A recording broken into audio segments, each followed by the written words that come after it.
Vous est-il déjà arrivé de sentir une boule dans la gorge sans savoir pourquoi, ou de vous énerver pour une broutille, comme si votre vie en dépendait?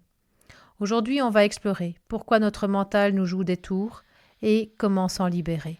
Si vous voulez apprendre vraiment ce qu'est ressentir, à mettre des mots sur vos sensations, vos émotions jusqu'à devenir l'expert de votre énergie sexuelle selon l'approche de Willem Reich, je vous laisse avec Cécile, psychothérapeute et sexologue, avec une pratique en cabinet depuis 25 ans. Une véritable humaniste, penseuse radicale provenant des étoiles, une main de fer dans un gant de velours qui vous livre tout ce qu'elle a appris au plus profond de votre être. Bonjour et bienvenue dans ce nouvel épisode de Body Mind. Aujourd'hui, on va explorer pourquoi notre mental nous joue ses tours et comment s'en libérer. Dans les derniers épisodes, nous avons parlé du lien sensation et émotion. Maintenant, place à la pensée. Le mental, lui, il adore fuir le moment présent. Il refuse ce qui est. Il analyse, il projette. Et nous, on se perd là-dedans.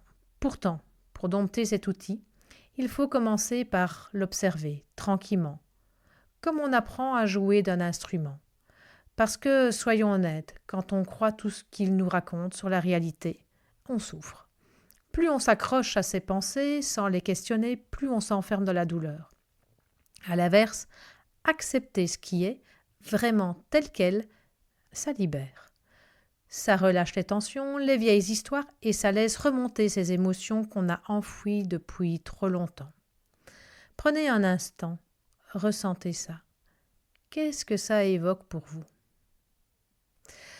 À l'inverse, accepter et respecter ce qui est tel que cela est nous libère peu à peu des tensions, des contractions et des illusions que le mental entretient. Cela déclenchera les vieilles émotions jamais exprimées. Lorsque je ne remets rien en question, je nie la réalité, car la reconnaître pleinement ferait surgir des émotions refoulées que je ne sais pas toujours accueillir. Nous avons oublié ou peut-être jamais appris comment traverser ces tempêtes émotionnelles, alors nous nous accrochons à nos vieux schémas, à des deuils pas faits, à nos habitudes rassurantes, même illusoires. Pourtant, ce n'est pas l'émotion elle-même qui fait mal lorsqu'elle s'exprime. C'est l'énergie que nous déployons pour la réprimer. Les mécanismes de défense que nous activons, cette cuirasse qui se forme dans le corps pour bloquer son mouvement naturel. Par exemple, quand la tristesse monte et que je sens une boule dans la gorge, cette sensation est la trace physique de ma résistance, une contraction musculaire involontaire qui cherche à retenir le chagrin et tout ce qu'il révèle en moi. Nous avons appris à étouffer nos émotions, plutôt qu'à les laisser vivre. La colère nous fait peur, nous avons peur d'être tristes à un moment inadéquat. Nous sommes tristes d'être en colère et ou en colère d'être tristes. Et tout se mélange dans une confusion intérieure où réalité et illusion s'entrelacent. Souvent, personne, ni parent, ni figure d'autorité, ne nous a montré comment libérer ces vagues émotionnelles. Comment trouver la paix en les laissant s'exprimer? Alors, pour gérer cette cocotte minute émotionnelle, cette marmite intérieure dont la soupape finit par céder malgré nous, nous nous tournons vers des échappatoires. L'alcool, la drogue, le sexe, la nourriture compulsive. Cela amène un relâchement illusoire qui nous ramène aux anciennes attitudes, nous empêchant de ressentir et ne faisant qu'augmenter mes mécanismes de défense. Encore plus de tension pour mieux contrôler tout ça. Avez-vous remarqué qu'il nous en faut toujours plus de ces échappatoires? Cette marmite explose et je me dis que c'est juste moi, que j'ai toutes les raisons d'être comme ça. Alors qu'en vrai, rien ne menace ma vie. Prenons vite comme prétexte un mari que je jugerais d'agaçant, un enfant que je qualifierais de difficile, un adolescent dont je dirais qu'il est manipulé par son père, un chien que je jugerais agressif. Comme si ces interactions n'avaient rien à voir avec nous. Je trouve 1000 raisons de justifier mes émotions, soit en accusant l'autre, soit en me posant en victime. Mais au lieu de simplement reconnaître que je suis souvent remplie de colère, face au slip pas rangé de mon mari, aux pleurs du soir de mon enfant, aux questions de mon ado sur ma séparation, ou aux aboiements du chien qui réagit aux hommes chauves. Et je détourne le regard. Mais la plupart de ces émotions, surtout celles qui reviennent sans cesse, sont liées à des peurs psychologiques, bien différentes des peurs réelles. Une peur réelle surgit face à un danger réel, concret et immédiat, un risque de mort physique. Par exemple, je freine pour ne pas rentrer dans le camion. La peur psychologique, elle, se manifeste par un malaise diffus, une anxiété, une angoisse, une tension corporelle, des tremblements, une oppression, une impression de menace imminente, alors qu'aucun danger tangible n'est présent.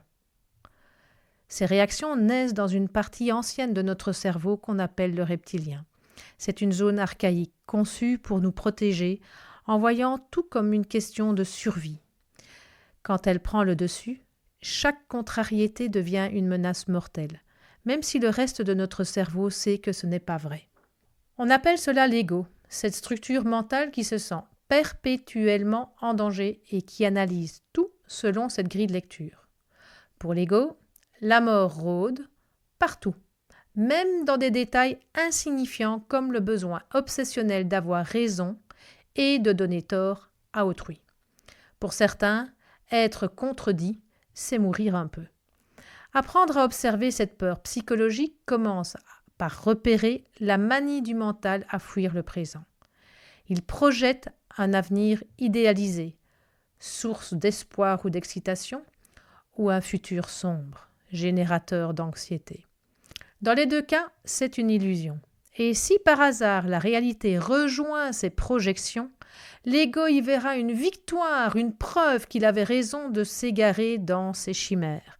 Et là, je vous dirai vite, j'avais bien raison. Mais pendant qu'il jubile, l'ego vit dans un monde de dualité, une échelle de valeurs sans fin. J'ai raison et tu as tort, ce que je fais est mieux que ce que tu fais. Si je me trouve belle, les moches n'ont pas le droit à la parole. Si je me sens moche, ceux que j'estime beaux sont des connards. Chaque matin, l'ego se lève et a 1000 raisons pour vous persuader que son histoire tient la route. Mais est-ce vrai ? Alors observez. Regardez la pensée surgir.